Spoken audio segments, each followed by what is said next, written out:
Hola, soy el licenciado Kendris Trinidad, cursando la licenciatura en Informática Gerencial de la Universidad Abierta para Adultos UAPA. A continuación, les voy a presentar un video correspondiente a la competencia de la unidad 6 de la materia Sistema de Base de Datos, impartida por nuestro estimado facilitador Roberto Burgo Mateo. La primera petición que nos realiza esta competencia es crear un cuadro donde explique la funcionalidad de cada archivo creado en una base de datos. Estos archivos son archivo principal, archivo secundario y archivo de transacción. El archivo principal, este incluye información de inicio de la base de datos y apunta a los demás archivos de la misma. Cada base de datos tiene un archivo de datos principal. La extensión recomendada para los nombres de archivos de datos principales es MDF. Los archivos secundarios. Archivos de datos opcionales definidos por el usuario. Los datos se pueden distribuir en varios discos colocando cada archivo en una unidad de disco distinta. La extensión de nombre de archivo recomendada para los archivos de datos secundarios es NDF. Registro de transacciones. Estos son los archivos de registros. El registro contiene la información que se utiliza para recuperar la base de datos. Cada base de datos debe tener al menos un archivo de registro. La extensión recomendada para los nombres de archivos de registro es LDF. La segunda petición de esta competencia es crear un cuadro comparativo entre Drop Table y Truncated Table.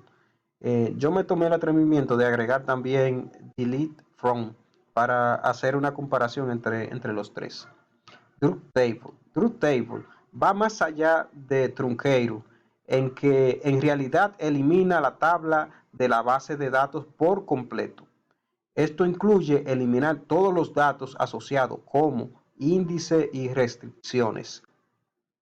Si dejara caer una tabla, no solo eliminaría todos los datos, sino también la estructura. Esta generalmente se hará cuando ya no se necesite una tabla. La principal preocupación es que, dado que drop es DDL, normalmente no se puede deshacer. Drop Table, cuando utilizamos la sentencia Drop Table, estamos indicándole a la base de datos que elimine específicamente la tabla, no un archivo que contenga la tabla, no, sino la tabla completa. Eliminaríamos lo que es la tabla completa. Truncated Table es una operación DDL. Truncated se considera una declaración DDL, lo que significa que tiene la intención de alterar cómo se definen los objetos en una base de datos. Por lo general, declaración DDL son created, alter o drop, pero tienen truncated. Es un propósito particular, el de restablecer una tabla eliminando todas las filas. Por ejemplo, cuando utilizamos a Truncated Table, podemos eliminar, lo que vamos a eliminar es todos los registros que contenga nuestra tabla, pero no la tabla en sí, como sucede con Drop Table. Truncated Table solo eliminaría los datos que contienen esa tabla, pero no la tabla. Los datos que se eliminarían serían lo que estuviesen contenido en lo que son las filas. Entonces seguimos. Los métodos de este difieren entre los motores de RDBMS, Sistema de Gestión de Bases de Datos Relacionales, y recomendaría mirar los detalles de MySQL. Delete From es una operación DML. La delete declaración en cualquier RDBMS, como definimos anteriormente esas siglas en inglés, que significa Sistema de Gestión de Bases de Datos Relacionales. Se considera una declaración DML también conocido como CRUD, la cual significa crear, leer, actualizar, eliminar. Este tipo de declaración está destinada a manipular datos en una base de datos sin afectar la estructura subyacente de los objetos. Lo que esto significa en términos prácticos es un delete. Declaración se puede ajustar utilizando un predicado a través de un where o join para eliminar algunas de las filas de una tabla. Por ejemplo, si tenemos una tabla llamada empleados y en esa tabla están contenidos varios registros y queremos eliminar un registro en específico, por ejemplo, si tenemos un registro de número de teléfono y necesitamos eliminar lo que es el número de teléfono. Bien, continuamos con la petición 3 de esta competencia, la cual nos indica, con la sentencia create, crea una base de datos llamada la prestadora, donde apliques la creación de los tres archivos y sus características. De estos archivos fue lo que hablamos en el principio. Y también nos indica crear una tabla llamada clientes, o sea, una tabla clientes. Entonces, ya tengo mi código aquí ya preestablecido, que es solo ejecutarlo. Lo vamos a ir ejecutando paso a paso, a mediado nos lo vaya indicando la competencia de la unidad. Bien, entonces seguimos. La primera parte donde nos dice con la sentencia create, crea una base de datos llamada la prestadora. Aquí tenemos la sentencia create junto con la base de datos a la cual llamaremos la prestadora. Está entre corchetes porque aquí en esta parte, para que el sistema me la pueda reconocer el espacio, debemos tener la palabra cuando contienen espacio, contenerla dentro de corchetes. Seguimos entonces con lo que es también la creación o más bien la aplicación de los tres archivos y sus características, lo que es archivo primario, archivo secundario y archivo de registro. Ya lo tengo aquí preestablecido, es solo cuestión de ejecutarlo. Lo ejecutamos junto con lo que es la creación de base de datos, de la base de datos. Entonces, ejecutamos y vemos que no tenemos ningún error. Nos dice que todo, o sea, que el código está bien. Continuamos con la siguiente, eh, con lo siguiente y es llamar nuestra base de datos, ya que no estamos conectados en nuestra base de datos, estamos conectados en otra, vamos a llamarla. Y eso lo hacemos utilizando un use. Ejecutamos el use. Vemos que no tenemos error, ya estamos en nuestra base de datos llamada la prestadora.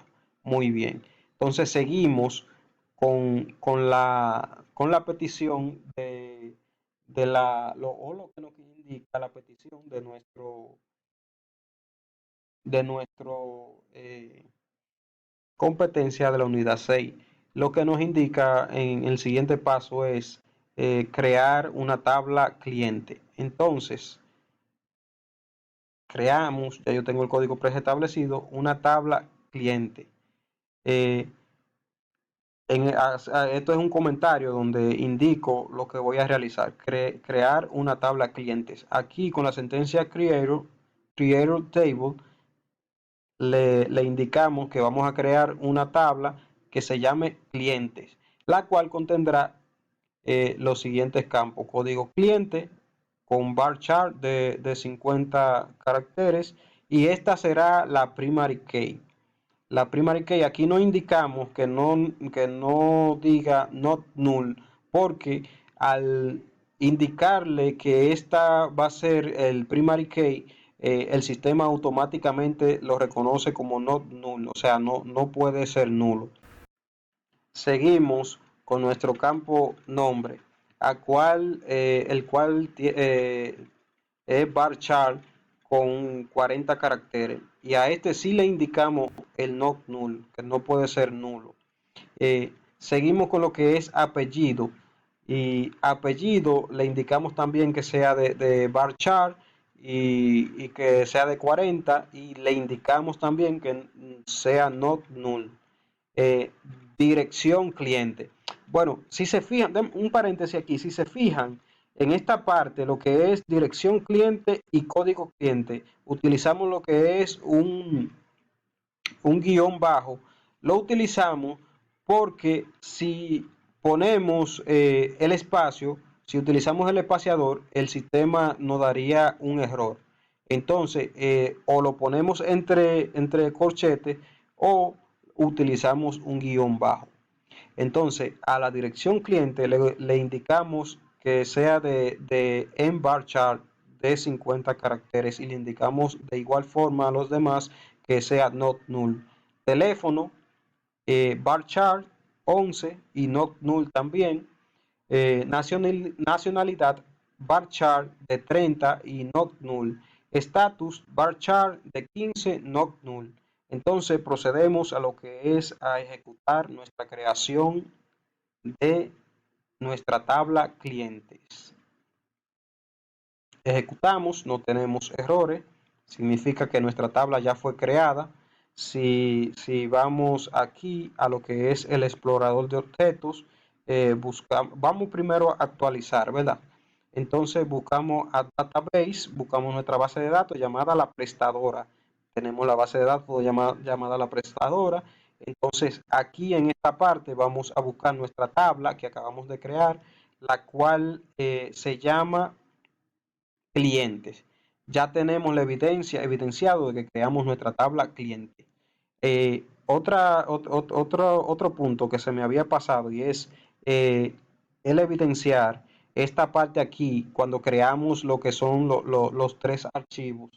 Los tres archivos, archivo principal, archivo secundario y el archivo de registro. Que lo guardamos en esta carpeta, la cual se llama base D y está ubicada en el disco C. Proseguimos con lo que es la ejecución de nuestro código. Entonces, ya creamos lo que es nuestra tabla cliente.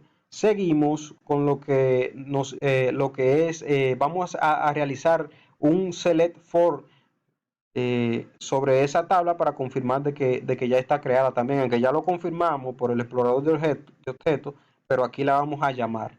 Aquí tenemos la tabla con los registros, código cliente, nombre, apellido, dirección cliente, teléfono, nacionalidad y estatus. Entonces, seguimos con lo que es, con la sentencia alert table, agregamos la columna vendedor asignado en la tabla de clientes. Si recuerdan que le había hecho el comentario al principio de que cuando utilizamos dos palabras separadas con separador en medio, o ponemos un guión bajo o lo ponemos entre corchetes para que el sistema no nos dé error. Entonces, con la sentencia alertable, alertable, indicamos a la tabla cliente que agregue este campo al cual le llamaremos vendedor asignado y que este no puede ser nulo. Aquí en esta parte lo puse con un guión bajo, pero lo podemos también poner entre corchetes. Llamamos o más bien ejecutamos nuestra sentencia. Vemos que se ejecutó. Entonces vamos a hacer lo que es un select para hacer una consulta y verificar de que nuestro campo se haya creado. Muy bien, entonces tenemos el nuevo campo, como podemos evidenciar aquí en esta parte, que es vendedor asignado. Proseguimos con la siguiente fase de nuestra petición. Con la sentencia alert table, eliminamos la columna nacionalidad. Con la sentencia alert table, le indicamos a la tabla cliente que con la función drop columna, elimine la columna nacionalidad.